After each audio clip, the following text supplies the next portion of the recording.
Assalamualaikum warahmatullahi wabarakatuh. Puji syukur kepada kita semua bisa berkumpul dengan sesama muslim dengan keadaan sehat walafiat, meskipun kita berbagi materi, berbagi ilmu yang pada saat ini baru bisa menggunakan media sosial karena belum bisa untuk tatap muka. Saya di sini akan berbagi tips dan berbagi pengalaman sedikit, terutama di bidang investasi. Pernah kalian atau Anda semua atau saudara-saudara semua berpikir, mempunyai cita-cita, mempunyai angan-angan, pengen rumah yang mewah, pengen mobil yang mewah dan sebagainya? Itu adalah sebuah cita-cita yang umum bagi para pemuda, bahkan para kaum yang tidak tergolong milenial itu berpikiran dan punya cita-cita panjang. Tapi perlu ingat, ini saya melihat dari sebuah pengalaman hidup saya sendiri. Saya terlahir dari ayah dan ibu seorang petani yang berkehidupan di Pulau Jawa yang pada saat itu banyak padat penduduk, sepi terkait pekerjaan dan sebagainya. Hidup kecukupan, bahkan tidak cukup untuk hidup satu hari. Dan kala itu kami keluarga memutuskan, yang mana tonggak dari keputusan adalah seorang bapak, kita berangkat ke pulau seberang yaitu Sumatera untuk mengait rezeki. Dari awal program negara yang namanya transmigrasi, karena dikasih lahan, dikasih kebun, dikasih rumah yang mana kala itu masih hak pakai, belum hak milik. Tapi berjalannya waktu, berjalannya proses, kami orang tua berpikir, kalau kita berjalan terus seperti ini, kita kapan kembali ke Pulau Jawa? Yang mana Pulau Jawa adalah tempat lahir, tempat kecil kita. Kita pikirkan matang-matang, mulailah berpikir untuk mencari aset, untuk melebarkan sayap, yang mana beli lahan yang kala itu lahan yang lumayan mahal, sampai terikat dengan namanya bank dan sebagainya. Kita hutang sana sini untuk membeli. Tujuannya apa? Untuk kehidupan yang layak di kemudian hari. Dan hasil dari kita berusaha payah, pertama kita hutang, kita proses panen pertama dan sebagainya, kita bisa melunasi tanggungan-tanggungan yang kala itu mungkin tidak terpikir ini bisa lunas atau enggak. Ternyata kita bisa pulang ke Jawa. Bila kita kembali ke Jawa, membangun hunian di Jawa, kita masih punya lahan di Sumatera, dan alhamdulillahnya setiap bulan, bahkan tidak sampai 1 bulan bisa mendapatkan hasil. Nah, dari apa yang saya ceritakan dari ini tadi, kita tarik keputusan atau kita tarik dari benang merah dari hasil apa yang saya alami, itu adalah investasi adalah sebuah pengaturan atau pengelolaan sebuah dana atau budget kita kelola, yang mana kemudian hari akan mempunyai harga jual atau harga yang jauh lebih tinggi daripada sekarang. Terutama para kaum milenial, entah itu umur di atas 20 tahun, bahkan yang belum ada 20 tahun itu bisa untuk berinvestasi. Kenapa kita perlu berinvestasi sejak dini? Mari saya jelaskan.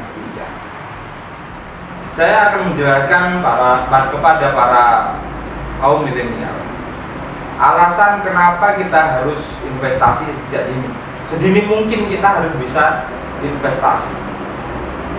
Apa alasan-alasan yang membuat investasi itu betapa penting untuk khususnya kaum milenial?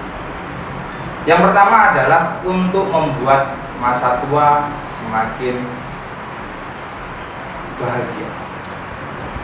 Kenapa poin pertama adalah masa tua yang semakin bahagia? Meskipun kaum orang tua, para orang tua itu masih punya semangat untuk bekerja, semangat untuk berkarya dan sebagainya. Tapi kalau kita mengarah ke faktor usia yang mana tubuh yang tidak kuat, renta terhadap cuaca dan sebagainya, itu membuat hasil yang kita usahakan, hasil yang kita kerjakan tidak maksimal. Jadi bagaimana kita mewujudkan masa tua kita itu bahagia tanpa kita bekerja, tanpa kita panas-panasan, tapi kita tetap berpenghasilan. Nah, itu adalah salah satu tujuan alasan dari investasi. Yang kedua adalah wujud dari kebebasan finansial. Kita akan terbebas dari hutang, dari pinjaman, kalau kita bisa mempunyai investasi. Kita bisa merasakan apa yang kita cita-citakan tadi di awal. Kita punya rumah, kita pengen sekolah dimanapun, kita pengen punya mobil yang mewah sekalipun. Dengan cara kita berinvestasi, kita bisa mencapai tujuan yang kita, tanpa kita harus hutang sana kemari. Kita terikat hutang, mau sekolah ke sana kita hutang dulu, belum bunganya dan sebagainya. Yang nomor tiga, waktunya uang untuk bekerja kepada kita. Jadi jangan biarkan kita terus menerus bekerja untuk uang. Kita bekerja mencari uang, kita bergerak mencari uang terus. Sekarang zamannya dan saatnya kita berpikir bagaimana uang bisa bekerja untuk kita. Kita diam di rumah, kita duduk manis di rumah sambil minum kopi, sambil merasakan jajan dan sebagainya, tapi uang tetap menuju kepada kita, tetap tanpa kita bekerja keras, tanpa kita banting tulang, tapi kita bisa merasakan hasil dan kita tetap merasakan kebahagiaan dikala kita muda maupun kita waktu tua esok. Nomor 4, melatih kedisiplinan diri. Dengan cara berinvestasi, kita akan lebih disiplin untuk menyisihkan budget-budget yang kita dapatkan. Kita bekerja, kita sisihkan berapa, kita sisihkan dari persenan setiap kita dapatkan. Kita sisihkan untuk membeli barang-barang yang mempunyai daya investasi tinggi. Jangan berfoya-foya sejak dini. Kita dapatkan, taruhlah kita dapat gaji 1 juta, 2 juta, 3 juta, atau puluhan juta, bahkan ratusan juta. Tapi kala itu kita berfoya-foya, kita buat belanja, kita buat berekreasi dan sebagainya, tanpa kita menyisihkan sedikit atau sebagian dari apa yang kita dapat dan membelikan barang investasi. itu akan menghabiskan dengan sia-sia. Kita punya cita-cita tinggi tidak akan terlaksanakan, tidak akan tercapai. Karena apa? Kita habis di jalan, habis di foya-foya, habis di belanja. Dan perlu Anda tahu, ketika kita berinvestasi, ketika kita mempunyai budget kita, hasil kita kerja, dapat gaji, kita menyisihkan, kita harus pintar. Kita harus pintar memilih apa yang harus saya beli. Daya investasi yang seperti apa yang harus saya cari. Berapa tahun ke depan harga barang ini meningkat berapa, itu harus dipikirkan. Bebas kita berinvestasi, yang terpenting kita investasi. Yang kelima adalah meningkatkan nilai aset dan kekayaan kita. Nilai aset barang yang kita beli, entah itu berinvestasi berupa emas, berupa properti, berupa tempat usaha, deposito dan sebagainya. Kita harus cerdas untuk menilai aset ini. Aset ini akan terjual harganya 2 kali lipat di tahun berikutnya. 1 tahun berikutnya akan mengalami kenaikan harga. Kita akan secara otomatis ketika properti, emas dan sebagainya, ketika itu kita beli sekarang dengan harga yang lumayan rendah, kita pastikan, 2 tahun berikutnya, 3 tahun ke depan, kita akan menjual dengan harga yang 2 kali lipat, dan itu pasti akan laku. Secara otomatis ketika kita membeli barang yang daya jualnya tinggi dan mempunyai hasil yang 2 kali lipat dari dari modal yang kita gunakan, secara otomatis kita akan memperkaya diri kita. Karena apa? Faktor finansial yang kita rasakan kala ini.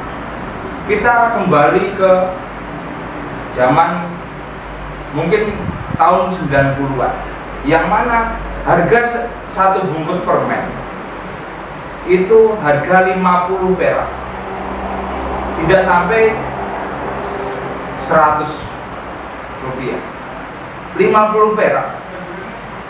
Ketika kita beli pada era sekarang, tahun 2020 ke atas, harga permen itu lebih dari 100, bahkan 250 per bijinya.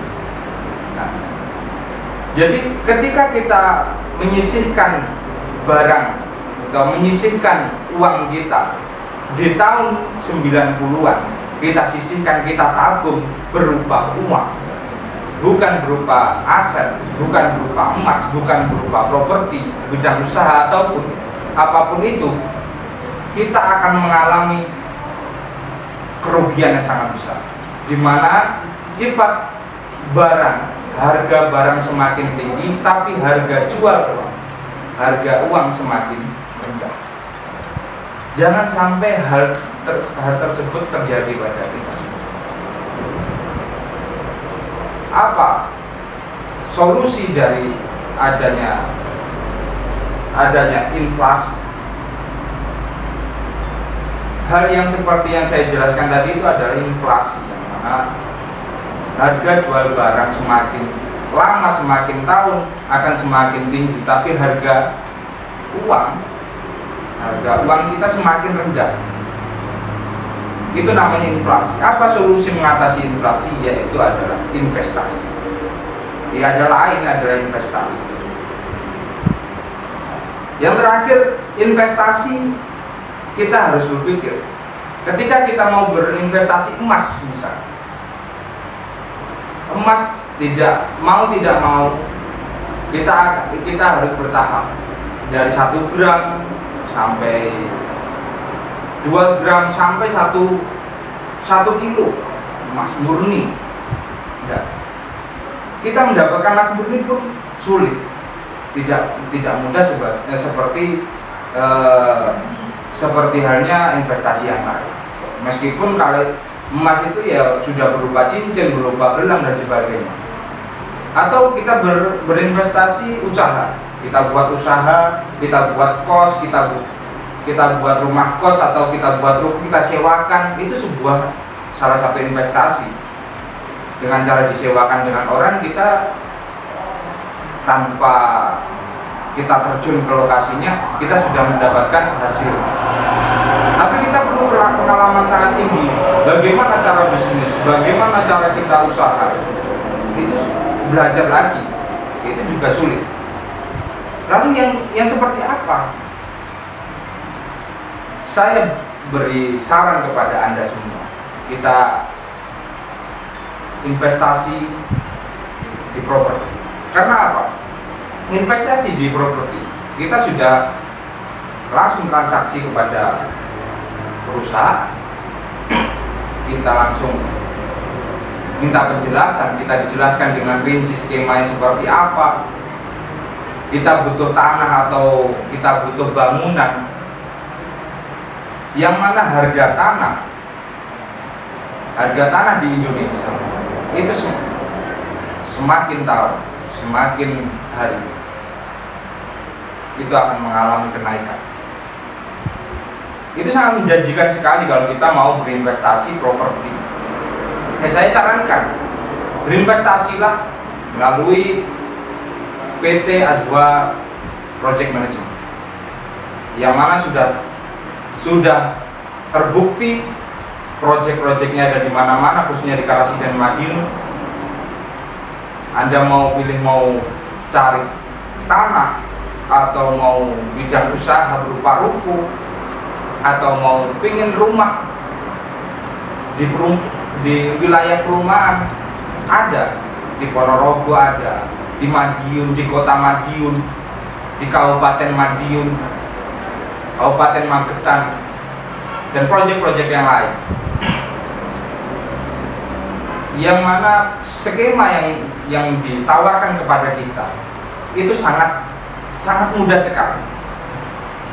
Skema syariah, sistem syariah yang dipakai tanpa menggunakan bank, sistem bank, tidak ada riba, tidak ada denda, tidak ada bunga, dan BI dan akad-akad masalah yang lain. Syaratnya apa? Syaratnya mudah. Cukup fotokopi KTP, fotokopi kakak sama istri. Kalau nggak punya istri, misal Anda masih sendiri,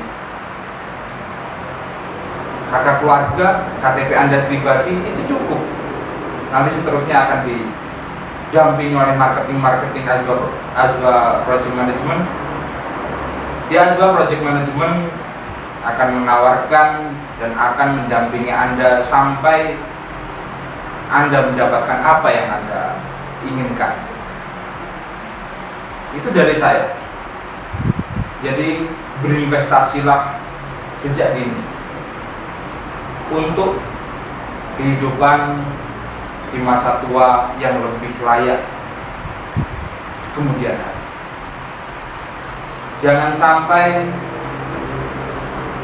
hari tuamu justru membuat sengsara di dalam hidup. Jadi berkaryalah di waktu mudamu, bersenang-senanglah di waktu tuamu. Sekian dari saya. Mohon maaf apabila banyak kesalahan dari saya pribadi. Mohon maaf yang sebesar-besarnya. Wallahualam. Assalamualaikum warahmatullahi wabarakatuh.